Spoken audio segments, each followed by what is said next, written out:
was there anything positive come out today? I found positivity in it.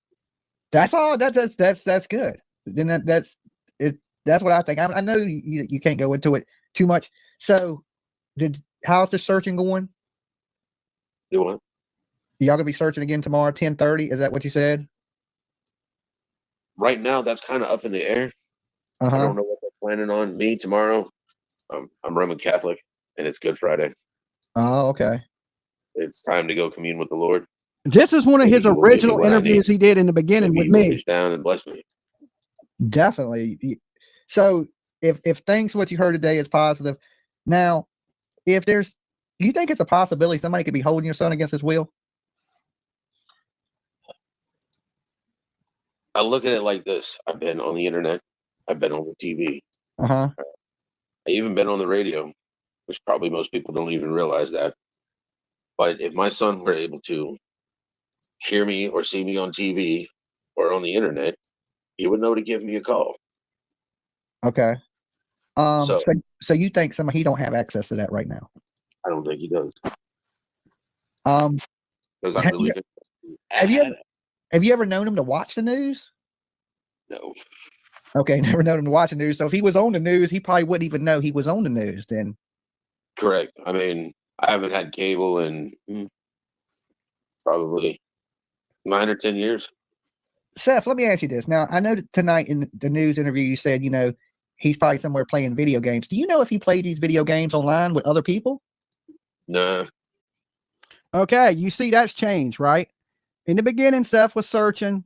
We asked him, did he play video games online? He said, nah. But we learned and found out later on that little Sebastian did play video games. He played with him. He had his own Netflix account. He was playing with Uncle Taco, and he could play the games. And a lot of this time, another thing we learned later on after this interview is that Sebastian was home a lot by himself because Seth worked long hours. 12 to 14 hours a day was his shift. So Sebastian had plenty of times to play these games online. So I believe that, of course, he was playing online. What 15-year-old kid don't play video games online? He didn't, or no, you don't know? I don't know because, it's like at my house, a lot of the games that he was playing were on my account. And a lot of them were solo games like Spider-Man and Batman. But not all of them. Okay. Yeah, because I play a lot of games myself. Certain games. A lot of, games where you're in lobbies with other people. I play a lot of online gaming. I do that. I do mobile on my phone. Okay. So, I mean, he would be sitting there playing video games. When he played on his Switch, he didn't play online with people. He played single player games. Okay. So I'm just wondering how somebody maybe have access to get to your son. If I heard you say today that TBI don't think you're a suspect, they don't think Chris is a suspect, they don't think Katie's a suspect. So there has to be some, if they're not, like the internet is saying, if Katie and Chris don't got nothing to do with this, then there's another answer to what's going on. Or there'd be another answer. Another answer. Now, okay, let me pause it right there. I asked him, I said, if you have nothing to do with it, Chris has nothing to do with it, and Katie don't have anything to do with it, then there has to be another answer to what is going on. And Seth responds, there's another answer. Okay. Because I was trying to get to, is it a possibility somebody could have maybe followed him home or played video games with him and somebody has actually kidnapped him or lured him out the house? A lot of people get into these flashlights and they believe that it's Sebastian going to go get into a car.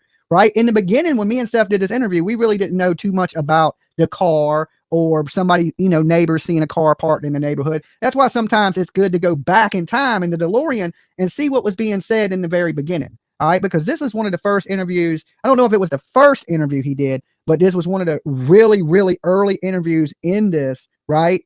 That he did. Matter of fact, it wasn't the first because the night before I did this, he had went on to the Labs channel. So I know it wasn't the first, but it was right in that time frame of Sebastian Rogers had just recently went missing. Okay.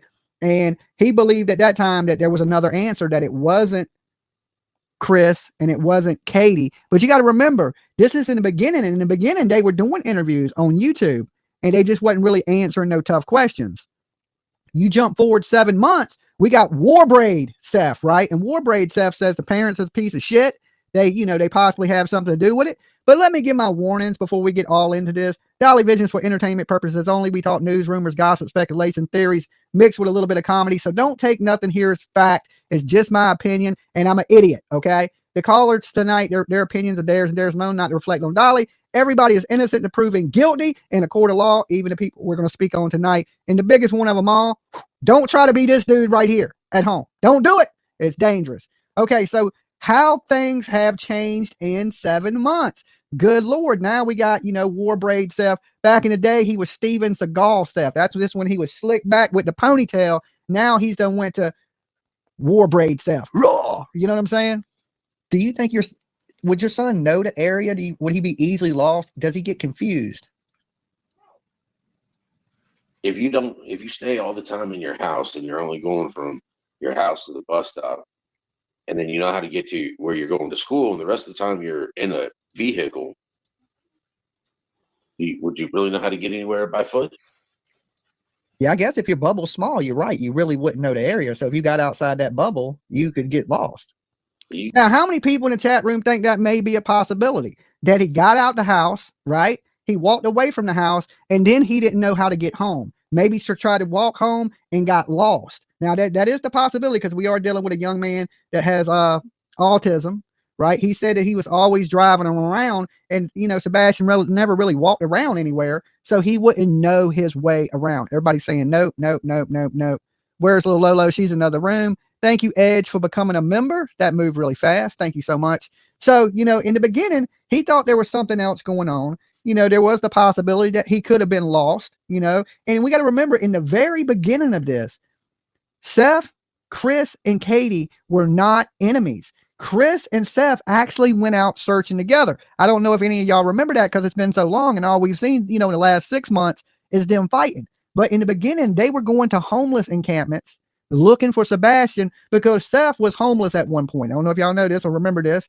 And he lived in one of these homeless encampments. And he thought that, homeless people will take kids in need in and, give them food and give them a place to sleep if he's out on the street or he's ran away and don't want to go home. So that's what made them in the beginning go out and start searching homeless encampments. They wasn't searching the woods. And this is before Seth was searching parks with JLR. He was out there searching homeless encampments. And then we just kind of strayed away from that homeless encampment thing, and nobody's thought about that. But, if you in a homeless encampment somewhere deep in the woods, they don't really have internet. Some of them have, Obama phones, right? But would he have access to this? And would people really hide him out? Homeless people, would they hide this kid out? Now, if Sebastian went to them and said, hey, I'm being abused, my stepdad's beating me, and we know that Chris allegedly was beating this child with a belt. He said it on, right on the internet, that he hit him one time on the buttocks for lying. Okay. I don't know how Chris knew he was lying. But, the thing is, you don't never put your hand on somebody else's kids, right? He had a father. He had an active father in his life. Why would you whip this kid? Why wouldn't you just call his dad and tell his dad, hey, your kid is acting up. You need to discipline him. You need to say something to him. You just don't go beat another man's kid, right? And, at the time that this was going on, Seth didn't know this. Seth had an agreement with Chris that he would not whip Sebastian. And then, of course, Chris did. You get stuck in the woods and you're used to blacktop, you can get lost.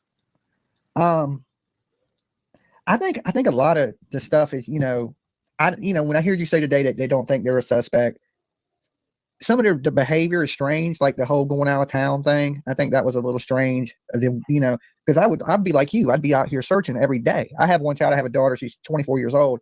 And even right now, I'd be out searching, Well, I think their behavior, and look, it might just be the way they act and just who they are, makes them seem a little suspect. I ain't saying now, how many people believe that their behavior is what makes everybody think they are suspects?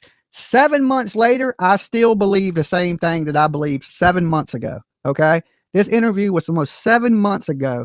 And as far as me, much has not changed. I still believe that their behavior, even now, is worse than when it started 7 months ago. Okay, so now they're angry, taking YouTubers to court. That's what got Seth with the war braids, right? That's what got him war braiding. Their behavior. Not that they've done anything that we have to be suspicious of, but just their behavior is super suspicious. One, the biggest thing is Joe Dirting the kid. I brought this up to Seth 7 months ago. They Joe Dirted the kid. They packed up. They left, right? The grandparents packed up. They Left Capital. Thank you so much for gifting that Dolly membership. Jump on the Dolly train tonight. Buckle up, buckle up. So I've been screaming these things for 7 months. One thing I want to know right now, which they did not drop in my inbox. I'm a little disappointed in you, 1202. I'm a little disappointed, Seth. What is on them CPS reports? I know there's YouTubers out here that have them, but they haven't came out with none of the information that's on them, right? Y'all drop. There's a little reward for anybody that drops me that paperwork. Okay. I know it's out there. I've heard some people stole it out of Seth's house. All right. Now you want to make some money and send it to me. Send it to Dolly. Dolly wants to know what Chris did to this child, or allegedly did. I don't know if he did anything. I wasn't there. But CP would never talk about what was in those, them CPS reports. He didn't want to discuss that.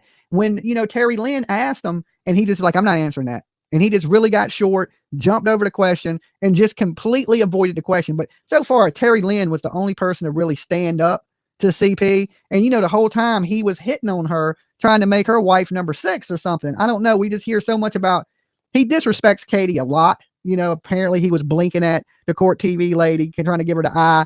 He was damn sure hitting on Terry Lynn, right? Which was kind of disgusting to hear, a married man flirting with this lady in the late night, But I've always wanted to know since the beginning of this, what was in them CPS reports, right? And like I said, there's a little reward for the people that got it.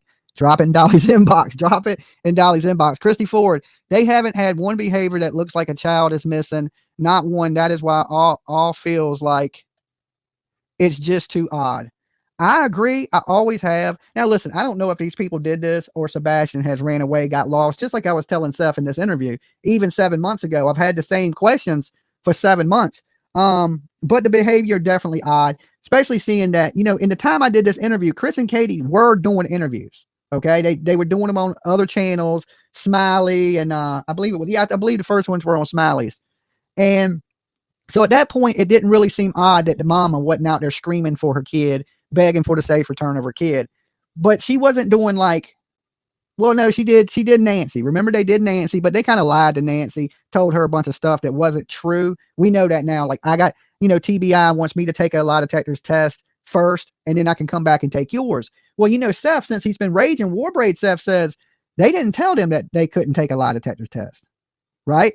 They just said, be careful to make sure you know what you're going to be speaking on when you take the lie detector test. But they never told anybody they could not take a lie detector test for Nancy Grace. So, and then of course, Chris told Nancy, once I take this one for TBI, I will come back and take one for you. And he never did. He never did, which that to me is suspicious. Seth went with Nancy, and he went with one of the leading FBI agents, retired FBI agents, took a lie detector test and passed it, that he was being truthful. Now, some people will say, hey, he was on muscle relaxers and he's falling asleep. But either way, they said he passed it, and that is an expert in giving lie detector tests. Now, I ain't a super big believer in lie detector tests. Thank you so much, TOC. And thank you, FBI Black SUV. You guys are great. Welcome aboard the Dolly train, and thank you for gifting that membership. So I've never been a real big believer of lie detector tests, but in that test, Vincent just gifted 5 Dolly memberships. Seth said he believed Katie over-medicated Sebastian, and he may have met a bad fate. Okay, that's what he said, and he passed that test. So in his mind, he really believed that Katie may have over-medicated Sebastian. Now, if you believe that to be the case, I want you to press 1 in the chat. Okay, if you believe this kid may have been over-medicated. Now, I've looked for motives. Why would a mother want to hurt their child? That's because usually in the beginning, the last person with you is the number one suspect, right? So there's a few people that believe Katie did over-medicate this child. All right. So, in the beginning, you have to be cleared. Now, the police didn't say anybody's been cleared, but what word they used was vetted. Okay. These people have been vetted, which pretty much means they've looked into them. They haven't found nothing on them, but they may continue to look into them. So they're not 100% cleared.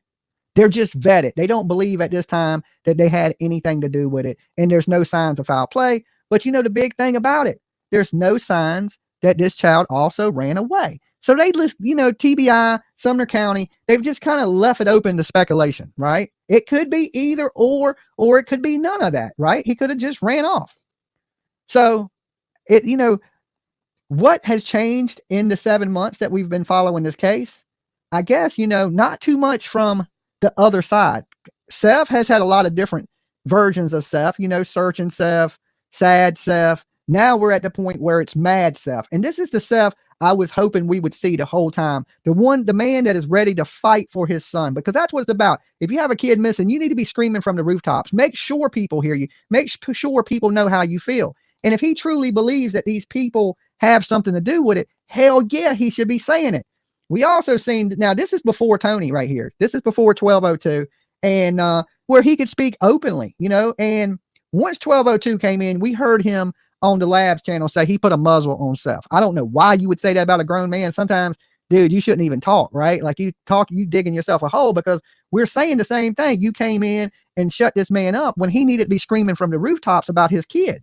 And that was important, because we don't know if Seth would have been putting up the strong fight that he is now. Would we be farther along in this case? Would there be answers? I mean, I can't say there would be, but I think we would probably be better off if he would have been fighting like this the whole time for Sebastian. I like war braid Seth, right? I don't like the chill, calm Seth, right? Because that ain't how I would be if my kid was missing. I'd be raising hell, going off until I got some answers, right? So now Tony said 1202 that he took the muzzle off, right? He took the muzzle off the man.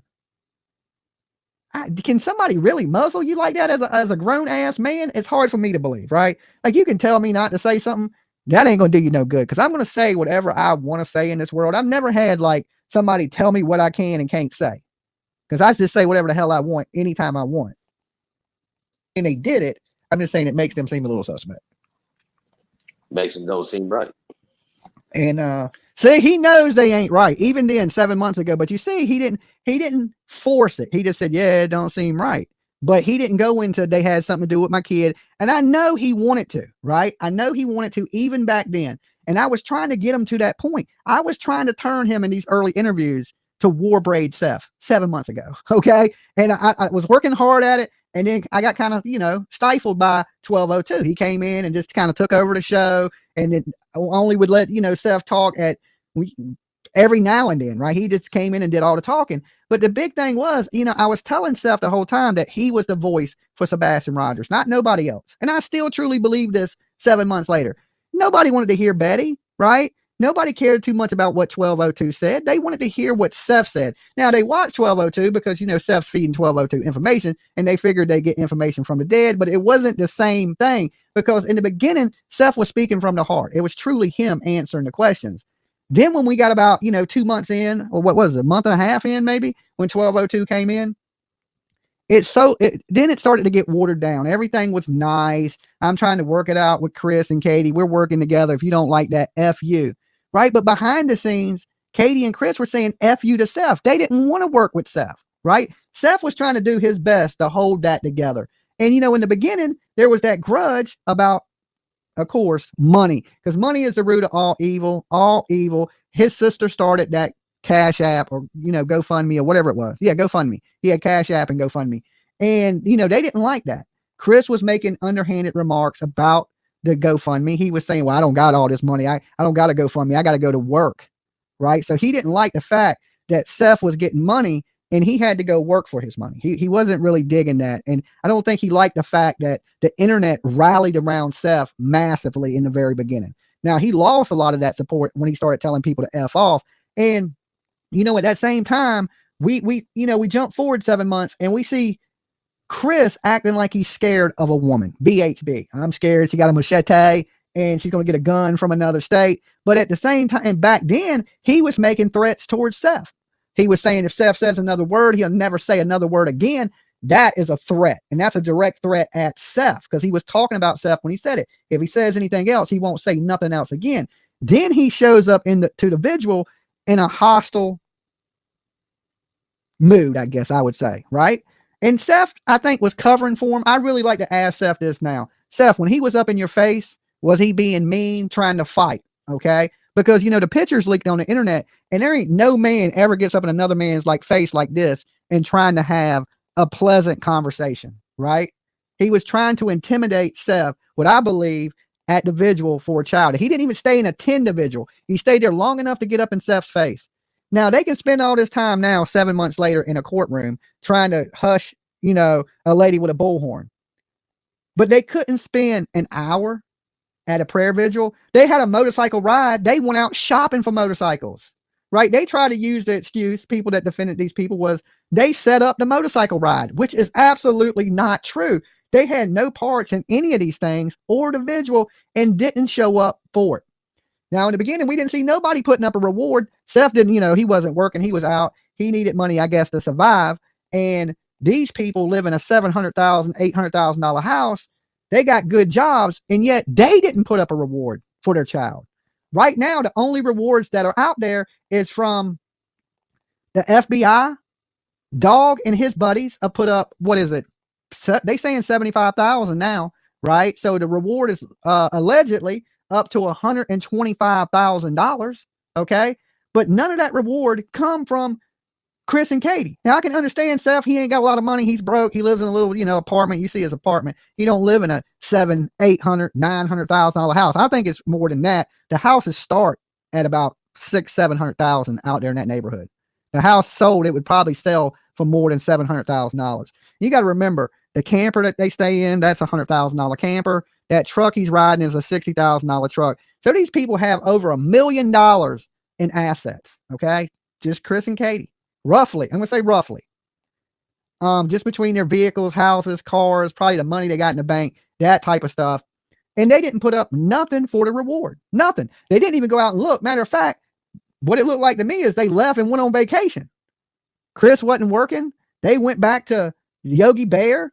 And, the crazy thing was this. They said, Sebastian could be anywhere. So we figured we'd go look there. Well, how the hell did Sebastian get 3.5 hours away to another state? It made zero sense. And this was the most suspicious thing they could have done. And I think this is what made the internet go so crazy about these people have some involvement in the disappearance of their kid. Now, when the police say they've been vetted, well, did the police not find that a little strange? I mean, if I work for law enforcement, which I don't, right? But I did stay at a Holiday Inn Express one time. I would find that a little suspicious myself. If you guys would find that suspicious, like this video and then press 1 in the chat. Okay. But like